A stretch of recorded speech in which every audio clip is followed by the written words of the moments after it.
আরে তুমি কোনো কিছু না বলে চলে আসলে যে?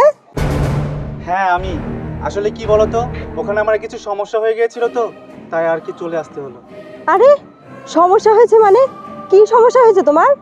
আর বলো না মিষ্টি, আমি যেখানে কাজ করতাম সেই মালিকের সাথে আমার একটু ঝামেলা হয়েছে, যার কারণে আমাকে চলে আসতে হয়েছে। আরে তুমি আসছো ভালো কথা, কিন্তু তোমার হাতে যে কোনো ব্যাগ ট্যাগ দেখতেছি না, কিছু আনো নাই তুমি?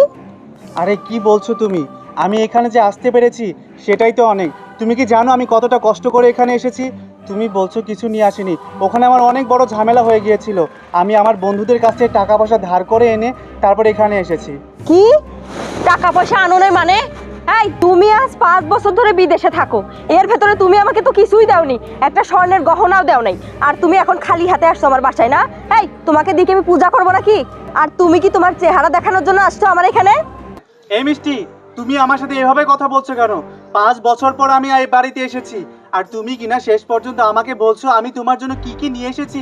কোথায় তুমি আমাকে দেখে খুশি হবে, আমাকে তুমি বরণ করে নেবে, তা না করে কিনা তুমি কি করছো, আমার সাথে খারাপ আচরণ করছো, আমি কি এনেছি না এনেছি সেগুলো প্রশ্ন করছো। মিষ্টি, তুমি এইভাবে কথা বলছো কেন আমার সাথে? এই তোমার সাথে কিভাবে কথা বলতে হবে আমার? হ্যাঁ, আমি কি তোমাকে জামাই আদর করবো নাকি? হ্যাঁ, তো তুমি আজ 5 বছর পরে আসছো আমার বাসায়, এখন আবার তোমাকে জামাই আদর করে ঘরে তুলবো নাকি? হ্যাঁ, ফকিন্নি কোথাকার। আমার মা কত আশা করে আছে যে তার জামাই বিদেশ থেকে আসবে, তার জন্য কত স্বর্ণ গহনা নিয়ে আসবে, আর তুমি খালি হাতে আসছো, তো তোমার সাথে কেমন ব্যবহার করবো? হ্যাঁ দেখো মিষ্টি, আমার ওখানে সমস্যা হয়েছিল বলেই কিন্তু আমি এখানে চলে এসেছি এভাবে। আর তুমি টেনশন করো না, আমি বাংলাদেশে থেকে কিছু না কিছু করে আমি তোমাকে চালাবো। তুমি চিন্তা করো না, তোমার যত স্বপ্ন আছে আমি সবগুলো একটু একটু করে পূরণ করব। তুমি আমাকে ভুল বোঝো না প্লিজ। আমি এভাবে এসেছি তাতে কি হয়েছে, আমি তোমার সাথে থেকে আমি তোমার সবগুলো স্বপ্ন পূরণ করব মিষ্টি। এই নাও নাও তোমার বাচ্চা, আমি যাচ্ছি। এই মিষ্টি দাঁড়াও।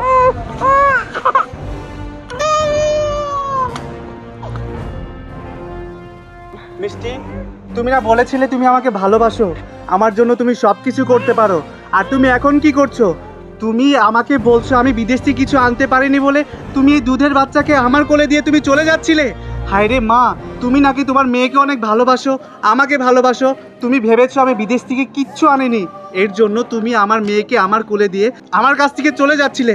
কিন্তু সত্যিটা কি জানো মিষ্টি, আমি না বিদেশ থেকে খালি হাতে আসিনি। তুমি আমার কাছে ঠিক যা যা চেয়েছিলে আমি তার থেকে অনেক অনেক বেশি কিছু তোমার জন্য নিয়ে এসেছিলাম। আমি কেন তোমাকে বলেছিলাম যে আমি খালি হাতে এসেছি জানো? শুধুমাত্র তোমাকে পরীক্ষা করার জন্য।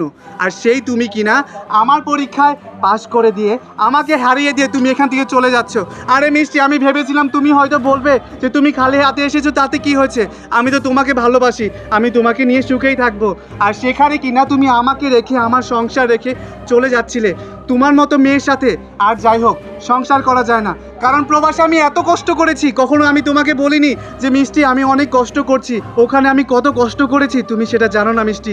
ওখানে আমি কষ্ট করে টাকা ইনকাম করে আমি তোমাকে দিয়েছি, আমি নিজে না খেয়ে থেকেছি, তারপরেও তোমায় জানিয়েছি যে আমি খেয়েছি।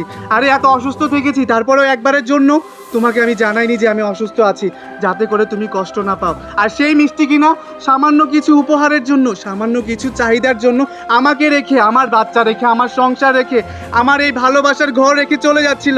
এটা আমি কোন মিষ্টিকে দেখছি মিষ্টি, আমি এটা কাকে দেখছি? কি বললে তুমি? তুমি টাকা পয়সা স্বর্ণ গহনা সবকিছু আনছো? আচ্ছা শ্রাবণ, আমি না তোমার সাথে ভুল করে সব বলে ফেলছি, প্লিজ তুমি আমাকে ক্ষমা করে দাও। আমি না এখন থেকে তোমার সাথেই সংসার করব। এই চুপ, একদম চুপ। তুমি কি করে ভাবলে তোমার মতো একটা লোভী মেয়ের সাথে আমি সংসার করব? অসম্ভব, তোমার সাথে আমি আর সংসার করব না। তোমার আসল রূপ তো আমার চোখের সামনে ধরা পড়ে গেছে। তুমি ঠিক যেভাবে যে রাস্তা দিয়ে চলে যাচ্ছিলে ঠিক সেভাবেই চলে যাও। আমি আমার মেয়েকে নিয়ে একাই খুব ভালো থাকতে পারবো। তুমি এখনই আমার সামনে থেকে চলে যাও, চলে যাও বলছি।